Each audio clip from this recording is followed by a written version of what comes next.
イヤッホーみんな息してる。息しかしてない時丸です。今日はお金を使わない生き方、0円生活ですね。私が実践しているゼロマネーデーという実践について話していきたいと思います。生きているだけで本当にお金がかかるって話をいつもしてますけど、本当にかかるんですよね。で、家計簿とかをつけてる方は毎日いくら出ていっているかとか、1日でいくら使っているかみたいなのが可視化されると思います。で、自分自身も家計簿みたいなものを、アプリですけどね、マネーフォワードみたいな、そういうふうな自動で記録されるものを使ってるんですけど、まずそれを月表示にして、月で一覧でね、見れるようにして、そしたらね、大体出てきます。その日の収入と支出が実際いくらだったかって。で、これ実際にやってみてほしいんですけど、その表示をしたときに、1日の中で1回もお金を使わなかった日が1ヶ月の間に何日ありますかって話なんですよ。で、これ多くの方が0日なんじゃないかなと思うんですよね。で、このチャンネル見てくださってる方はミニマリズムとかそういう節約とかに関心高い方多いと思うので、もしかしたらゼロマネーデーがすでに実践できていて、いくつもお金を使ってない日があるって方多分いるとは思うんですけど、でも統計的に全国レベルとかで考えた時に、1日の中で一銭も使わない生活をしている人ってどれだけいるんだろうって思ったんですよね。で、それをちょっと実践していこうっていう試みです。僕自身は先週見てみたんですけど、3日間ですね。3日間、ゼロマネーデーを達成しました。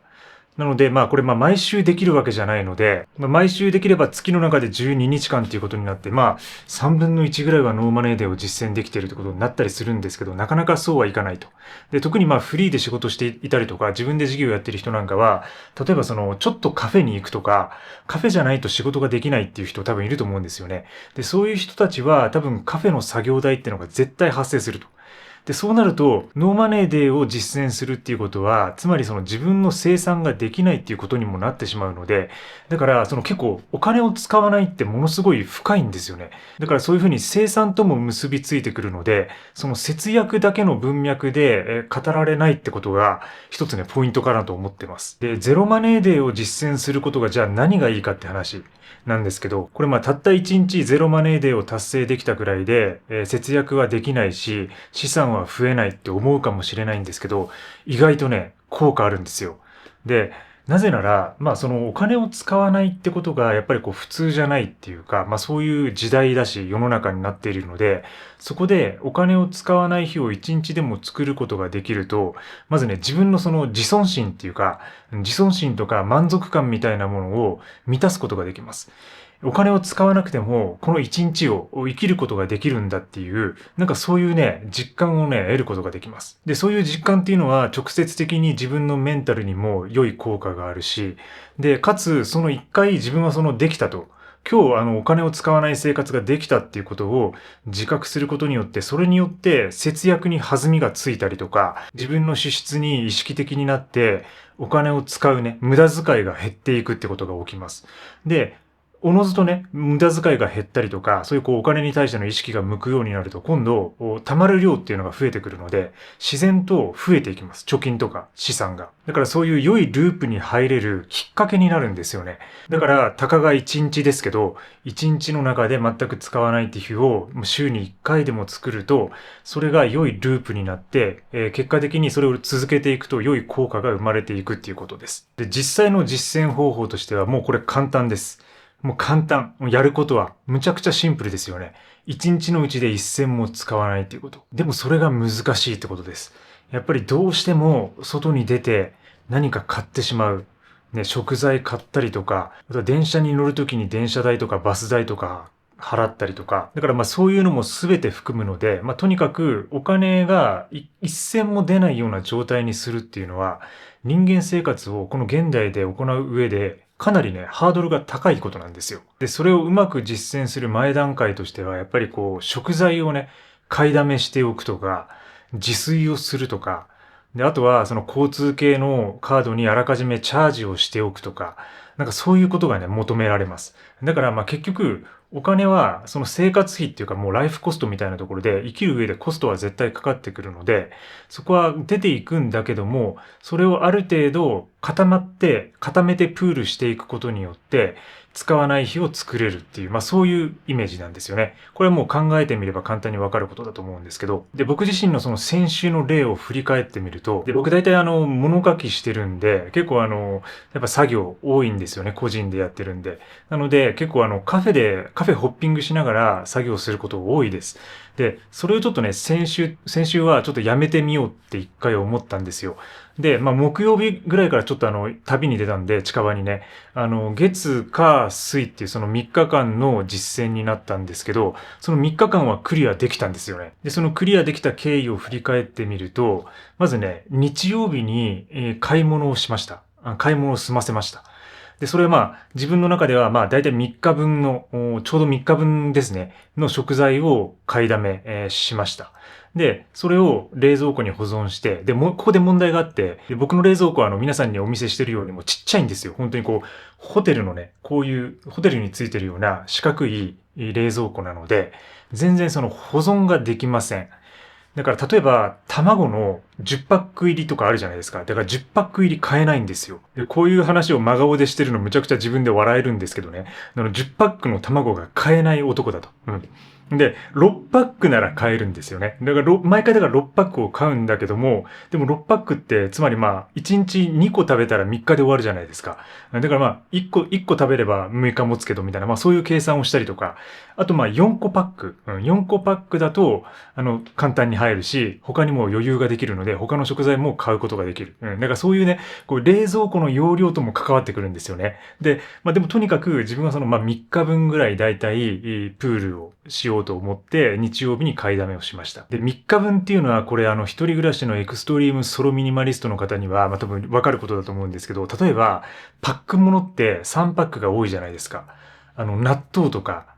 豆腐とかそういうものです。あとほら、もずくとか、メカブとかね、そういうものそうじゃないですか。3パックついてるでしょう。だから、3パックセットのものが多いので、それを1つ買えば、3日間、1日1つ食べれば3日間それで食いつなげるって計算なんですよ。だから便利なので、僕はよくその3パック商品を好んで買うんですけど、だからそれって3日分なんですよね、食材がちょうど。だからだからパック合わせで自分の食材を組み立てるみたいな、食材の話をするとちょっとまた別のとこ行きそうなんで一回戻すと、だからそういうふうに3パックの商品が基準としてあって、で、それで3日分の食材を買いだめるには、ちょうどいいと。そういう感じにまずとにかくなってる。で、日曜日にある程度その3日分の食材を買って貯めました。で、それからじゃあ3日間用意スタートで、月火水とですね、昼と夜はもう全部自炊でやって、その間一切お金を使っていません。使わないことを達成できましたっていう話です。で、工夫としては、そのミニマリズム的な食生活と結構関わることではあるんですけど、保存食を結構使うとか、そういうね、過去にその災害時のアイテム紹介みたいなこともたまにしてますけど、それに関わることで、やっぱりその保存できる食品っていうのは、ストックがある程度効くので、そういうものは、ある程度まとめ買いしておくことによって余計な食材を買わずに済んだりしますし、手間も減ります。だから、さっき食材って、昼と夜っていう話しましたけど、で、朝は基本的にキム・カーダシアンセットを食べてるので、だからそれはもう固定されてるもの。で、実際生もので、ヨーグルトとかブルーベリーとかは使うんですけど、それ以外の例えばオートミールとかね、そういうものはまとめ買いできるので、米とかと同じですよね。だから月に1回買っておけば済むみたいな、そういうものはあらかじめプールしておいて、で、生鮮食品っていうか、生ものだけを日曜日に仕入れて、で、月火水を食いつないでいくと。で、それによって達成できました。はい。で、食材に関してはそういう感じで、ちょっとね、頑張れば。で、冷蔵庫が大きい人なんかは全然1週間とか、ノーマネーデーを作ることも多分可能だと思います。そういうふうにして食材に関してはいけると。ただやっぱりもう一度マネーフォワードとか自分の家計簿アプリの月間ビューを見直してほしいんですけど、やっぱりね、自分が知らない間に出ていってるものって多分あると思うんですよ。で、それは例えばカードで自動的に引き落としされていたりとか、あとは Amazon で Kindle の電子書籍を買ったとかね、そういうものとかね。だからこれにはオンラインでの買い物ももちろん含まれますので、そういうものを買わない。だから自分が衝動的に買うっていうのはもう論外っていうか例外的なもので、だからそういうものがあると、ノーマネーデーの達成は難しくなります。だから食材はそういうふうにしてクリアできる。で、衝動的に買うっていうものは抑えなければならない。そういう突発的なものはね。で、あと注意点としてはやっぱりそのカフェとか外食代とか、そういうものですね。あとは自販機で例えばドリンクを買うとかね。そういうところも、突発的な出費にこれも含まれるとは思いますけど、例えば外ランニングとかして、運動とかして疲れてね。で、その帰りに喉が渇いてついつい自販機とかで買ってしまうって。そういうことは起きます。でもノーマネーデーを実践しているっていう意識があれば、そこでね、あえて買うって方向に行かないで我慢するっていう、我慢ができるようになったりします。もちろんそのドリンクを飲まないと体調が崩れるみたいな、そういう危機的状況な時はもうね、そういうノーマネーデーとか完全にね、もうやめた方がいいと思うんですけど、でもある程度、やっぱりそういう自分で実践しているような、ゲーム感覚でやっていれば、コンビニに入って何気なくチョコレートを買うとか、スイーツを買うとか、そういうことを防ぐことができる。だからその小さな出費に対する抑止力みたいなところを、そういう効果もあるので、